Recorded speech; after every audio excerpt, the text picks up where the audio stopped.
The dilemma of Desi parents living in Europe and their European children. یہ ایک ایسا dilemma ہے جس سے سیکنڈ جنریشن جو یہاں پہ چل رہی ہے وہ سب بھگت رہے ہیں، اور it's a very serious topic, nothing to laugh about. مجھے ہنسی اس لیے آ رہی ہے کیونکہ میرے دماغ میں سارے کیسز آ رہے ہیں، بٹ ایک دو چار چھوٹے چھوٹے پوائنٹس میں آپ کو بتا کے چلتی ہوں، ڈفرینٹ ویو پوائنٹ سے، ڈفرینٹ جو ہے نا آئیز دیکھنے کا طریقہ، ڈفرینٹ دیکھنے کے طریقے سے. دیکھیے جو لوگ یہاں پہ پرانے آئے تھے وہ بیسیکلی جو آئے تھے وہ میڈیم گھرانے کے لوگ، زیادہ تر میڈیم گھرانے کے لوگ آئے ہوئے ہیں. اور دو طرح کے لوگ آئے ہوئے، ایک وہ آئے ہوئے تھے جنہوں نے پڑھائی کی صحیح طرح سے، یہاں پہ پیپرز وغیرہ اپنے بنائے، پھر شادی کی اور پھر زندگی کو آگے چلایا، وہ نارمل زندگی گزارے. وہاں بھی پرابلمس ہیں، لیکن زیادہ تر جو ہمارے یہاں پہ یورپ میں جو پرابلم ہے پیرنٹس کی وہ یہ ہے کہ بچے ان کی بات نہیں سنتے. اب اس میں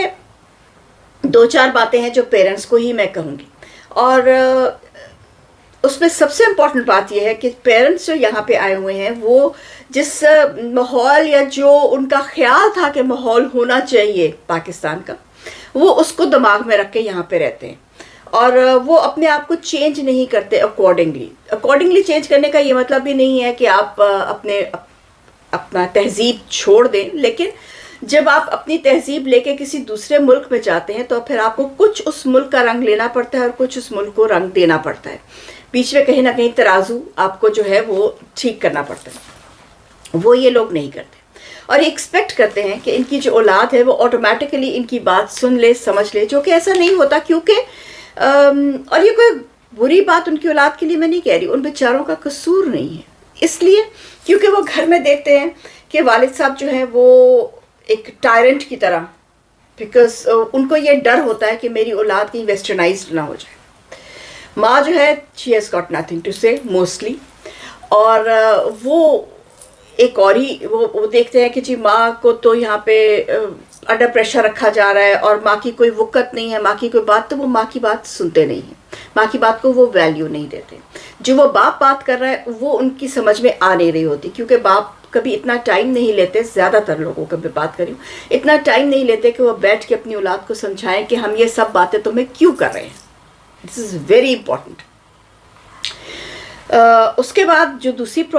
جو پرابلم ہے وہ یہ ہے کہ جب آپ کا بچہ اسکول میں جاتا ہے، اسکول جو ہیں یہاں کے آپ نہیں کہہ سکتے برے ہیں، جرمنی کا سسٹم اسپیشلی اسکولنگ کا بہت اچھا ہے، لیکن یہاں کا یورپین سسٹم ہے نا، تو یہاں کے سسٹم کے لحاظ سے یہاں پہ جو بچے جب پلتے بڑھتے اور سوسائٹی میں ہوتے ہیں تو جو فرینڈس بناتے ہیں وہ بھی یورپین فرینڈس بناتے ہیں، جرمن فرینڈس بناتے ہیں، تو آٹومیٹیکلی ان کا جو تھنکنگ کیا کہتے ہیں بیرومیٹر وہ چینج ہو جاتا ہے.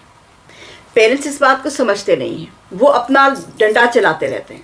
بچے جو ہیں ان کو بالکل کچھ اور نظر ان کا جو دیکھنے کا طریقہ ہے وہ بالکل اور ہے، اور پیرنٹس کا دیکھنے کا طریقہ بالکل اور ہے. اور یہ دونوں باتیں جب آپس میں ٹکراتی ہیں تو اختلافات ہوتے ہیں، اور لوگ کہتے ہیں جی یورپ برا ہے. یورپ برا نہیں ہے، بچے بھی برے نہیں ہیں، آپ بھی برے نہیں ہیں. It is just a matter of understanding کہ آپ پاکستان میں نہیں رہ رہے، آپ یورپ میں رہ رہے ہیں، اور یورپ کے لحاظ سے اگر آپ کو اپنے بچے کو دین دنیا میں رکھنا ہے تو پہلے دین اس کو سکھائیے، اور پھر اس کو دنیا سکھائیے، اور پھر اس کو بتائیے کہ ہماری دنیا یہ ہے اور ہم لیکن یہاں پہ رہ رہے ہیں، تو دونوں کو بیلنس کرنا ہے. اور بچے ایسے بھی فیملیز آف کورس ہیں جنہوں نے اپنے بچوں کو یہ دونوں چیزیں سکھائی ہیں، اور وہ بہت کامیاب ہیں کیونکہ ان کے بچے یہ ساری باتیں سمجھتے ہیں اور اس پہ عمل بھی کر رہے ہیں. سو دس از پاسبل. میں کوئی آپ سے کوئی انہونی بات نہیں کر رہی، لیکن آپ کو محنت کرنی پڑتی، اور یہ محنت انیشلی ہمارے پیرنٹس نہیں کرتے. تو یہ بیسک وجہ ہے. اور اس کے علاوہ یہ ہے کہ یورپین ماحول جو ہے وہ یہ لوگ ظاہر مسلمان تو نہیں ہیں، تو آپ یہ ایکسپیکٹ تو نہیں کر سکتے کہ یہ ہماری بات کو سمجھیں گے، اور ان کو یہ بات سمجھانے کے لیے ہمیں خود اپنی بات سمجھنی چاہیے. تو بات وہیں پہ ٹوٹے ہوئے ریکارڈ کی طرح میری آ جاتی ہے کہ اپنا مذہب خود سمجھیے. جب تک آپ اپنا مذہب خود نہیں سمجھیں گے تب تک آپ دوسرے کو کیا سمجھائیں. تو یہ بہت بڑی پرابلم ہے ہمارے اس میں. وہ میری امی اللہ انہیں جنت نصیب کرے، وہ یہ بات کہا کرتی تھی کہ بازار سے ٹینڈے خرید کے لائے ہو تو گھر آ کے وہ آلو کیسے بن جائیں گے. It is impossible.